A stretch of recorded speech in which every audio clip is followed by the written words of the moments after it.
Alien Covenant is directed by Ridley Scott and stars Katherine Waterston, Billy Crudup, Michael Fassbender, and Damien Bichir.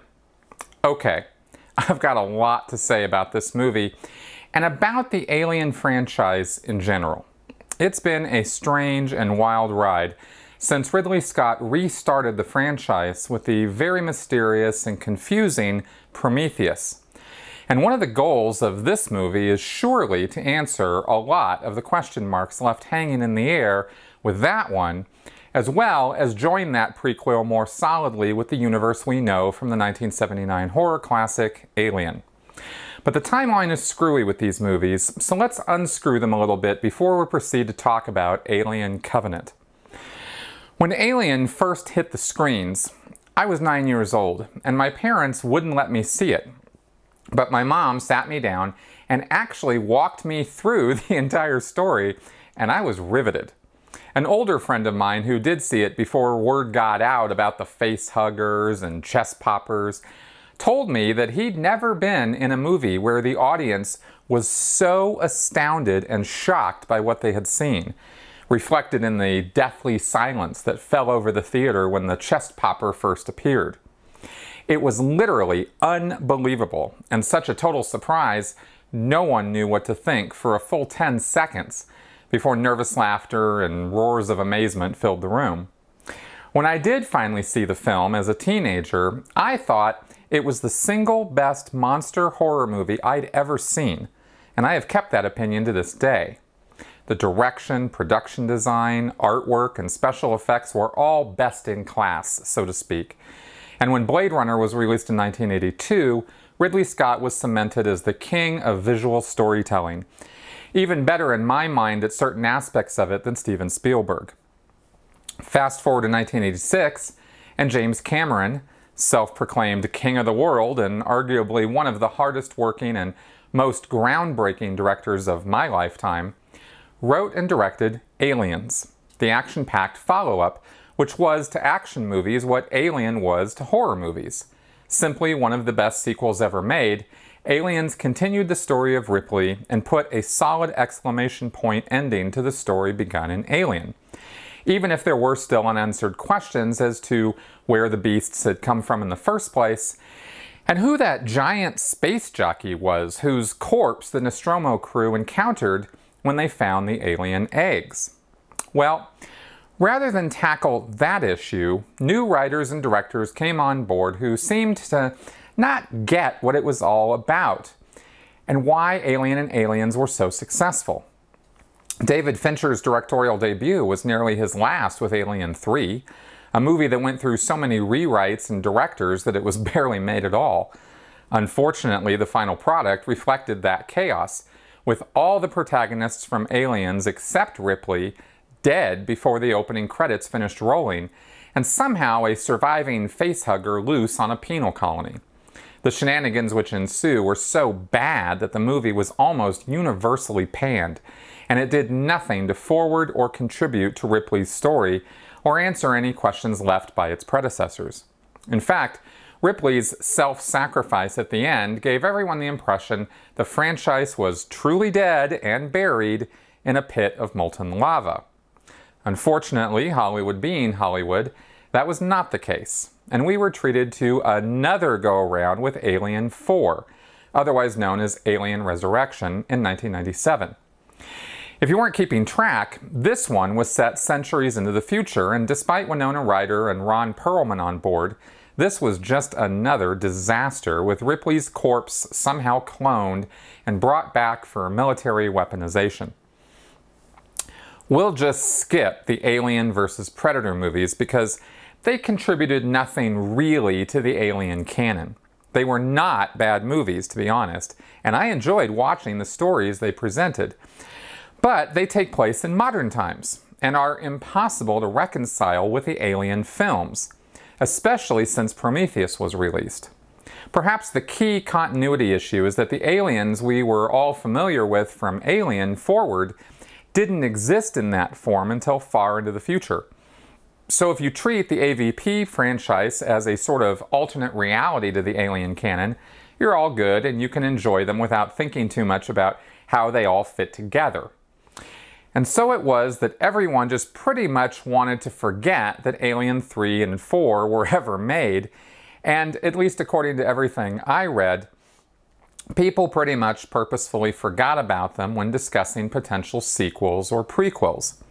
In fact, Neil Blomkamp of District 9 and Elysium fame published concept art for a proposed Alien 5, and his plan was to scrap any mention or trace of Alien 3 and 4 from his reboot.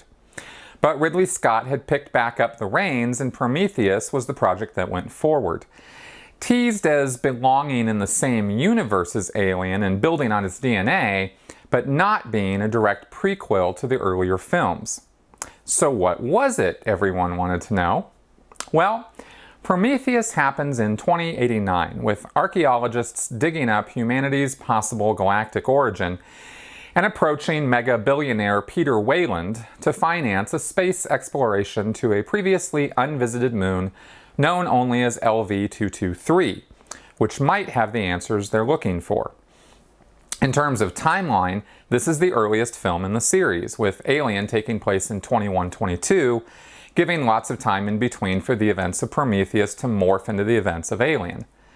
And to be clear, LV-223 is not the same planetoid that the crew of the Nostromo land on in Alien, and which the Colonial Marines return to in Aliens.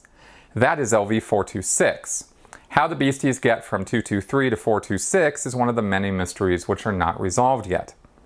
In fact, one of the problems with Prometheus, and one of the reasons people were not satisfied with it, was that it seemed to leave more questions than it answered. Ridley Scott said that while James Cameron had dealt with what happened to Ripley, he wanted to know more about that dead space jockey from the first film. So we get the engineers and them seeding planets to create life similar to theirs, but we don't get why they're doing that, what their antagonism is towards humans, or how exactly they're related to the black goo which seems to destroy everything it touches. There's speculation that the engineers created the black goo as a bioweapon, but we can't really be sure of any of that. In the confusing mess of an ending, we get the protagonist Shaw and android David flying in an alien ship to the engineers' homeworld to find out why they seem to be so upset with humanity, while an alien creature bursts out of a dead engineer's chest back on LV-426. Are these the xenomorphs we're familiar with, or just a step in their development? In order to get any answers at all, fans had to read interviews with Scott to get what he was really driving at in Prometheus, because the film was not definitive in almost every way.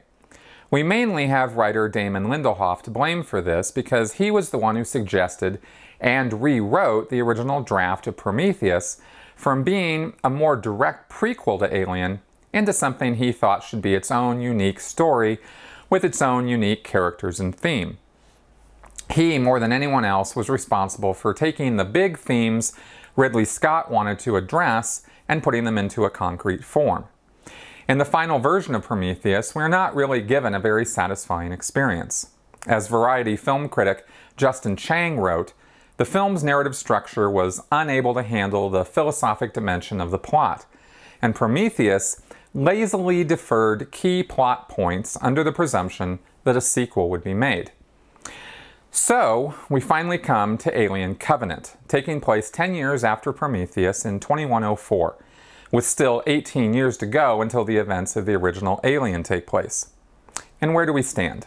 Well, I'm not going to give any spoilers here, so I can't get too deep into the story. It features a whole new set of characters in a colonization ship called the Covenant, including an upgraded version of the David android from Prometheus, this one named Walter, who speaks with a more westernized accent. They're on their way to a planet called Aurigae 6, with 2,000 colonists in hypersleep and a small crew also in hypersleep, but who are awakened when there's an accident that almost disables the ship. While repairing it, they receive a random transmission, which sets them on a new course, and shenanigans ensue. Cinematically, this is perhaps one of the most beautiful horror/action films I've ever seen. Ridley Scott is an expert technician when it comes to framing, pacing, cinematography, and special effects, and he uses Dariusz Wolski as cinematographer masterfully. There's no point during the film where you at all question any element of what you are seeing on screen, where there's any distracting miscue or foreign element in a shot. It's worth seeing this film just to admire the art direction and production design.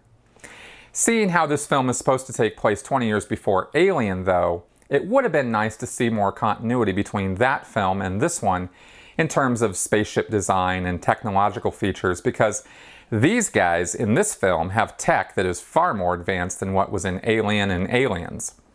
While I loved everything I was seeing in terms of what was there, I'm a stickler for production design details like that.